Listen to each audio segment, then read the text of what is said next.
السلام عليكم ورحمة الله وبركاته. ازيكم حبايبي؟ عاملين ايه؟ يا رب تكونوا بخير. نبدأ الفيديو بتاعنا بالصلاة على سيدنا محمد وعلى آله وصحبه أجمعين. النهارده هنعمل مع بعض شوية قراقيش على شوية قرص على شوية منين على كعب الغزال.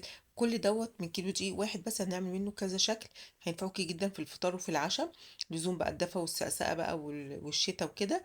مع كوباية شاي بلبن أو كوباية شاي سادة هيبقى أحلى فطار وعشاء. أو كوباية شاي كده ساعة العصاري كده بعد الغدا مع واحدتين من دول. يبقى كده الدنيا معانا تمام. وكل دوت من عجينة واحدة بس، مش هنتعب نفسنا ونعمل كذا عجينة، لا. كل ده هنعمله من عجينة واحدة بس. اول حاجة هنجيب كيلو دقيق هنكون ناخدينه طبعا.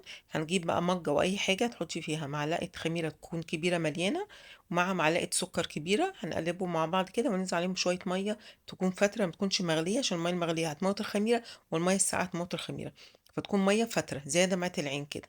هنجيب بقى الدقيق بتاعنا كده، بحب اعمل زي حفرة كده في النص، وانزل فيها بمعلقتين سمسم، محمص او مش محمص. هقول لك دلوقتي المحمص هتعملي معاه ايه واللي مش محمص هتعملي معاه ايه. هنحط معلقتين زي ما انتم شايفين كده، ده سمسم ابيض مش محمص. دلوقتي انا معايا على النار، معايا حاطه كوبايه سمنه على كوبايه زيت. ممكن تحطي كوبايه ونص سمنه، كوبايه ونص سمنه على نص زيت، كوبايه ونص زيت على سمنه. المهم ان انت الكوبايتين كلهم اجمالي على بعض معلقتين، كوبايتين سمنه على زيت. لازم الزيت اللي انا بحب اعمله بالسمنه تكون مقدوحه كده. بتحمص السمسم عشان سمسم ابيض. لو انت بقى السمسم بتاعك متحمص، هتقلبي الدقيق على طول. انا بقى سيبته ثواني كده بس عشان السمسم يتحمص معايا. والتحميصه بتاعت يعني انت ما بتحطي السمنه على النار كده بتدي طعم حلو جدا للدقيق، بيتحمص الدقيق كمان معاكي. بيبقى طعمه تحفه خالص، غير القريش اللي بتعمليها على البارد. فعلى السخن بتبقى احسن بكتير، يعني بتديكي ايه الطعم القريش بتاعت زمان بقى. انا حطيت كمان على الدقيق قبل ما احط السمنه، حطيت معلقه ملح صغير خالص، نص معلقه ملح صغيره خالص، ومعلقه سكر برضو. تمام. هنقلب بقى كده مع بعض بالمعلقه الخشب لغايه ما نحس ان السمنه بردت معاكي، عشان طبعا بتبقى السمنه مقدوحه فبتبقى سخنه جدا. اول بقى ما احس ان ده خلاص بقى الدقيق ابتدى يبرد معايا، اشيل بقى المعلقه الخشب كده، وانزل فيها كل اللي فيها طبعا عشان كل دي مليانه سمنه يعني. وبعد كده نقلب بقى ايه، نحاول نبس بايدينا، نبس يعني ندخل السمنه. زي ما انتم شايفين ده البس بقى، احنا هندخل السمنه كلها في قلب الدقيق، مش عايزه حبايه دقيق تبقى ما وصلهاش السمنه. نفضل نعمل كده لغايه ما تلاقيها بقت عامله زي حبه الرمل كده، اللي هي بتبقى ايه، منديه. حبه الرمل اللي هي بتبقى منديه. خلصت بقى كده طبعا، تبسي على قد ما تقدري. بعد كده هنيجي، هحط معلقة كده من المحلب. طبعا المحلب بيدي القراقيش طعم خرافة يعني، جربوه المحلب فعلا تحفة يعني. فانا حطيت شوية محلب كده. لو انت مش عايزاه ما تحطوهوش، ممكن تحطي ريحة كحك، ممكن تحطي ينسون، كمون، اي حاجة من دي. انا هعمل شوية بالكمون دلوقتي وهوريه لكم ان شاء الله. هنا الخميرة بتاعتنا خمرت زي ما انتم شايفين كده، بصوا ده عملت فوران كده كده، بتبقى الخميرة تمام. نبتدي بقى نشتغل بيها. هنزل بالخميرة بتاعتنا بقى كده بعد ما بسنا الدقيق كله، ونعجن بقى. انا بحب اعجنها بالميه. انت عايزه تعجنيها باللبن او لبن على ميه فبراحتك يعني. بس هي بالميه بتبقى خفيفه ومقرمشه اكتر يعني. بس كده هنجيب بقى شويه ميه، بس لازم الميه تكون برضو فتره. هننزل بشويه ميه فتره كده، ونبتدي بقى نعجن واحده واحده بقى كده. مش هنضيف الميه كلها مره واحده، لا، هنعجن ونشوف هتحتاج ميه معانا تاني ولا لا. بس احنا مش بنعجن، احنا بنلم العجينه في قلب بعضها، ما بنعجنش، احنا مش بنعمل عيش فمش بنعجن عجن، لا، احنا بنلم ايه، العجينه في قلب بعضها كده زي ما انتم شايفين.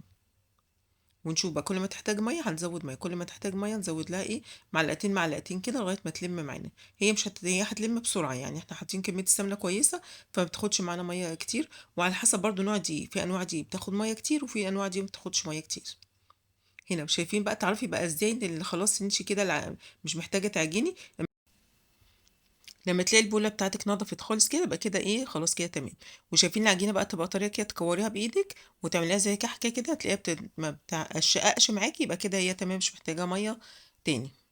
تمام. هنا بقى انا هقسمها على اتنين عشان هنعمل ايه، جزء هنا هشيل جزء على جنب، والجزء التاني هعمله ده كمون على شمر. محمصاهم وطحناهم نص طحنه في الخلاط، نص طحنه بس، وبحطهم في علبه كده واشيلهم على جنب. وحطيت شويه ملح كمان عشان دي بنحبها احنا ايه، يعني ملحها زياده شويه، بتبقى عامله زي البقسماط كده شويه. تمام. هعجنها كده عجنه خفيفه خالص برضو، ما تتكيش عليها في العجن. يدوب ندخل بس ايه الكمون والشمر في قلبها. هنا بقى هنحضر العجوه قبل ما هي تكون ريحت شويه. كنا احنا حضرنا العجوه. هنا نجيب العجوه بتاعتنا، نحط عليها معلقه سمنه، ويا ريت تبقى سمنه بلدي، ما عندكيش اي سمنه نباتي مفيش مشكله، ما عندكيش حطي معلقه زيت. وادعكي بقى ايه كل مع بعض كده. هنعجنهم لغايه ما تلاقيها معاكي آه طريت خالص. لو هي ناشفه معاكي حطيها على النار مع معلقتين ميه ومعلقه سمنه، وحطيهم وسيحيها على النار. هنا بقى هناخد العجينه هنفردها زي ما انتم شايفين بقى كده. انا مش عايزه سمكها لا عالي ولا يعني تبقى رفيعه ولا تبقى عاليه قوي. هنبتدي بقى نسوي الحروف دي، طبعا اللي احنا سويناه كله ده مش هيترمى، هنرجع نشتغل بيه تاني. هنقسمها بقى كده زي ما انتم شايفين كده بقى، وتعملي بالحجم اللي انت ايه عايزاه. عايزاها بقى طويله عايزاها قصيره زي ما انت عايزه. يعني الحجم ده عايزاه تعمليه على 2 على 3، على حسب برضو ما انت ايه حابه. انا عملتها كده ايه، سويت الاطراف وعاملها بس ايه على 2 عشان يبقى حجمها ايه مناسب، يعني ما كانتش لا طويله ولا كانت قصيره. المهم نسوي بس الاطراف عشان تبقى كلها طول واحد ويبقى شكلها حلو معانا. بصوا انا عايزاها بقى كده السمك بتاعها ما تكونش عاليه ولا واطيه، لان هي لسه في الفرن. اما تحطيها لسه هتخمر، ولسه بعد ما تخمر وتدخل الفرن بتعلى كمان شويه. فعشان تبقى حلو، لو انت بقى عايزاها ناشفه قوي هترفعيها عن كده شويه. بس هي كده حجمها بيبقى حلو جدا، بتبقى كلها من جوه ايه هشه كده من جوه، يعني ما بتبقاش فاضيه، بتبقى معضمه. لا كده تبقى هشه معانا وحلو. بس هنعمل برضو تاني كده الجزء التاني كده نفس الطريقه برضو. ممكن بدل الكمون الشمر تحطي ينسون، تحطيها كمون بس، اي حاجه يعني اي اعشاب انت بتحبيها وبتحبي طعمها بتفضليه يعني فهتحطيها عليه. ممكن تعمليها ساده من غير اي حاجه، بكفايه السمسم اللي احنا حاطينه يعني. هنا بقى هنجيب نص العجينه التاني احنا كنا شايلينه على جنب بقى، ده من غير كمون ولا شمر ولا اي حاجه، ده ساده بالسمسم بس. هنعمل منه بقى ايه شويه اشكال بقى كده، اللي هو الشكل اللي هو بتاع كعب الغزال اللي كلنا بنحبه كل اولادنا بيحبوه. هنا بقى هنرقق العجينة على قد ما نقدر، نخليها رفيعة جدا، يعني نرققها نخليها رقيقة خالص يعني. هنرققها كده ونجيب العجوة بتاعتنا نحاول نفردها بالمعلقة. هنا ما مرضيش تتفرد بالمعلقة قوي، فاخدتها ايه بالمردانة كده نفردها، وتحطيها بقى كده ايه على الحرف. تمام. ممكن تفرديها كلها وتقطعيها ايه بالسكين يعني، بس انا كنت عايزة اعملها بالمعلقة، بس هي ما كانش طريقة كفاية يعني. بس كده هناخدها بقى نبرمها كده زي ما انتوا شايفين الحرف، انا عايزة برمة واحدة بس، ونقطع بقى الزيادات دي كلها بس زي ما انتوا شايفين كده. ونبتدي بقى ايه نقفلها كويس جدا عشان ما تفتحش معانا في الفرن. نقفلها كويس من جوه، والتقفيله دي نخليها من تحت، ونبتدي نبرمها. ونقطع بقى بالحجم اللي انت عايزاه. يعني كعب الغزال قطعي بقى سنتي 2 سنتي 3 سنتي على حسب الحجم اللي انت عايزاه اهو زي ما انتوا شايفين بقى كده. انا خليت دي بقى حجمها ايه وسط، لا هي كبيره ولا هي صغيره. ده كده شكل. طبعا انا هكمل بقى الباقي مع نفسي. وهنا بقى هنعمل قرص، هتجيبي حته عجينه كده وتحشيها من جوه وتعمليها يا اما بايدك يا اما تعمليها بالمردانه. الفرق بين الاتنين لو عملتيها بايدك في الفرن هتبقى منفوخه كده وهشه من جوه حلو. لكن لو انت عايزاها بقى ناشفه ومقرمشه اعمليها بالمردانه، هتبقى مسطحه كده معاكي ومش هتعلى قوي في الفرن، هتعلى شويه صغيرين مش هتعلى قوي. فانا بصراحه حبيت اللي هي بالايد اكتر، يعني بتبقى هشه كده من جوه اكتر. انا وريتك بس الطريقتين وانت تعملي ايه الطريقه تريحك فيهم يعني. ما تنسيش بقى لو انت لسه ما اشتركتيش في القناه بتاعتي، يا ريت بقى تشرفيني بالاشتراك في القناه كده وتنوريها.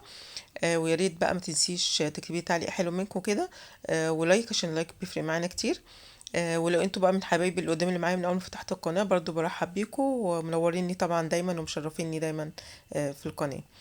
هنا بقى انا هعمل واحده تانية كعب الغزال، بس في كعب الغزال اللي هو رفيع قوي، بيبقى اللي هو ايه يعني اقل من السنتي كده، بيبقى رفيع جدا، ده بيبقى مقرمش جدا، ده الولاد الصغيرين كلهم بيحبوه. هعمله هوريه لكم دلوقتي بيبقى عامل ازاي. برضو فرقت العجينه جدا برضو كده زي ما انتم شايفين، وحطيت العجوه وهبرم برضو من النص كده. انا حاولت اعملها لكم المره دي ايه قدامكم كده من الناحيه دي عشان تشوفوها. هقطع بقى الزيادات دي كلها كده اهو زي ما انتم شايفين كده. وبعدين برضو هاخد العجينه اقفل كده من تحت بحيث ان هي ايه متفتحش مني. هي العجينه ما شاء الله القوة الا بالله كانت تحفه يعني، طريه جدا وحلوه ولينه معايا يعني. هنا بقى هنقطعها رفيعه جدا جدا زي ما انتم شايفين، هوريها لكم دلوقتي برضو عشان ايه تشوفوها. دي غير التانية اهي، بصوا شايفين عامله ازاي. دي ايه في كعب الغزال كان بيتباع على العطوف الافران كده ايه.